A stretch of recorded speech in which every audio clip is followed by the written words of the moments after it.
ভারতের প্রয়াত সাবেক রাষ্ট্রপতি এপিজে আব্দুল কালাম, যিনি বলেছিলেন, স্বপ্ন তো তাই যা আমাকে ঘুমোতে দেয় না, স্বপ্ন তা নয়। যারা বাংলাদেশকে মাথা উঁচু করে দাঁড় করানোর জন্যে নিজেদের লালিত স্বপ্নকে শানিত করার পাশাপাশি যারা অন্যায়ের বিরুদ্ধে টান টান করে বুক পেতে দিয়ে জালেমের বুলেট নিতে সাহসিকতার সাথে তারা দৃষ্টান্ত নজির স্থাপন করে, আমি এমন একদল মানুষের সামনে কথা বলছি যারা শুধু এই পৃথিবীর মাঝে বাংলাদেশকে এগিয়ে নিতে চায় না, যারা বাংলাদেশকে একটা কল্যাণ রাষ্ট্রে পরিণত করার জন্যে নিজেকে কল্যাণকর একজন মানুষ হিসেবে প্রতিষ্ঠিত করতে চায়। আজকে আকাশে যখন মেঘের ঘনঘটা, বাইরে যখন বৃষ্টির রিমঝিম বরিশন ধারা, স্বাভাবিকভাবেই হলের জানালা ঘেঁষে বসে বসে বৃষ্টিতে কাক ভেজা দেখতে যেমন পছন্দের, যেমন করে আরাম করে পাতলা কাঁথা মুড়ি দিয়ে ঘুমানোর দিন, সেই সময়ও যারা আজকে এই হলরুমকে সুসজ্জিত করেছেন, যারা সার্থক করেছেন আয়োজনকে, যারা এই সুন্দর আয়োজনে এক একটা, যদি এই সার্থক আয়োজনকে বাগান বলি, আর আপনারা এক একটা ফুটন্ত কলি থেকে ফুল হয়ে ফুটেছেন, ফুটাতে চেয়েছেন, যাদের এই আজকের আয়োজনে উপস্থিতি, সম্মানিত উপস্থিতি, আমরা ভুলে গেছি নিজের পরিচয়, আমরা ভুলে গেছি আমাদের নিজেদের ঠিকানা। এজন্যে আমি সকল জায়গায় সকলকে স্মরণ করিয়ে দিতে চাই যে আপনি আপনার নিজেকে আয়নার সামনে দাঁড় করিয়ে অন্তত 3টা প্রশ্নের জবাব আপনার নিজ থেকে নিয়ে নেবেন। 1 নম্বরে আমি কে, 2 নম্বরে কে আমাকে পাঠালো, 3 নম্বরে কেন পাঠালো। আমি কে, তার পরিচয় আল্লাহ কোরআনুল কারিমে ১,৫০০ বছর আগে দিয়েছেন। তখনও আমরা মানুষ হইনি, মানুষ বানানোও হয়নি। মানুষ বানাবেন মাত্র যখন চিন্তা করছেন রব্বুল আলামিন ফেরেশতাদেরকে নিয়ে যখন তিনি কনফারেন্স ডাকলেন, তিনি যখন সেমিনারে তার মূল প্রবন্ধ উপস্থাপন করলেন, তিনি সেদিন বলেছিলেন, ইন্নী জাইলুন ফিল আরদে খলিফা, আমি একটা কওম, আমি একটা সম্প্রদায়, আমি একদল মানুষ বানাতে চাই যারা আমার প্রতিনিধি, যারা আমার খলিফা। মানে কি? মানে হচ্ছে আমি যা চাই আমার চাওয়াগুলোকে পাওয়ায় পূর্ণতা দিতে গিয়ে যারা কাজ করবেন, আমি ওই একদল মানুষ বানাতে চাই। ফেরেশতারা বললেন, দরকার নাই, মানুষ বানাবেন তো তারা তো ওই রকমই করবে যেমন করে আগে জিনারা করেছে, মারামারি কাটাকাটি ঝগড়া বিবাদ, কি দরকার মানুষ বানানোর? আমরাই কি যথেষ্ট না আপনাকে ডাকার জন্যে? আল্লাহ বললেন, ইন্নী আলামু মা লা তা'লামুন, আমি যা জানি তোমরা তা জানো না।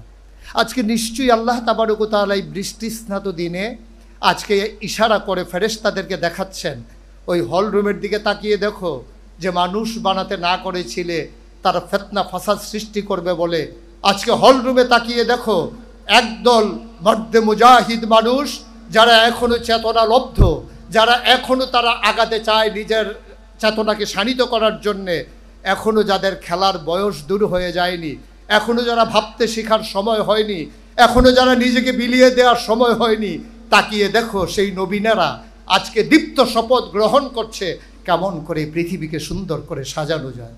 ফেরেশতারা লজ্জায় অবনত হয়ে যান। ফেরেশতারা তখন লজ্জায় যখন অবনত হয়ে যান, তখন আল্লাহ তাবারক ওয়া তাআলা আমাদেরকে লক্ষ্য করে আমাদেরকে দেখিয়ে বলেন, আমি এমন মানুষই বানাতে চেয়েছিলাম যারা আজকে সকল খেলাধুলা, টিভির রং তামাশা আর মোবাইলের স্ক্রিন থেকে নিজেকে সরিয়ে এনে দ্বীনের পথে চলতে চায়, দ্বীনের পথে নিজেকে সাজাতে চায়, রাঙিয়ে তুলতে চায়, দ্বীনের আলোয় আলোকিত করে গোটা বিশ্বকে। আল্লাহ তাবারক ওয়া তাআলা এজন্যই আমাদেরকে বানিয়েছিলেন। তাইলে আমি কে? আমি হচ্ছে আশরাফুল মাখলুকাত, আমি সৃষ্টির সেরা। ফেরেশতাদের বাধা সত্ত্বেও যিনি আমাদেরকে তৈরি করেছিলেন উসওয়াতুন হাসানা, আইডল, আইকন, মানুষের মডেল হিসাবে। কিন্তু বড়ই পরিতাপের বিষয়, ১বিংশ শতাব্দীর সূচনা লগ্নে গোটা বিশ্ব যখন কম্পিউটারাইজড, গোটা বিশ্বকে যখন বলা হচ্ছে গ্লোবাল ভিলেজ, আজকে কুমিল্লা প্রান্তে থেকে হ্যালো বললে যখন আমেরিকাতে শোনা যায়, শুধু দেখা যায় না, শোনা যায় না, দেখাও যায়, সেই জমানায় এসেও আমরা দেখি কোনো কৃষক তার গরুকে পিটিয়ে মারে না, আমরা দেখি কোনো ছোট্ট ছেলে তার শখের কুকুরটাকে পিটিয়ে মারে না, কিন্তু আমরা দেখি এই একবিংশ শতাব্দীর সূচনা লগ্নে ওরা বিশ্বকে যখন বলা হচ্ছে চরম উন্নতির চরম শিখরে আরোহণ করেছে, আমরা দেখেছি খোঁজ রাজধানীতে রাজপথে আমার মানুষকে পিটিয়ে হত্যা করেছে। আমরা দেখেছি আমরা যখন সভ্যতার ধারক বাহক সেজেছি, তখন আমরা পশুত্বের সর্বনিম্ন পর্যায়ে আমরা অবস্থান করছি।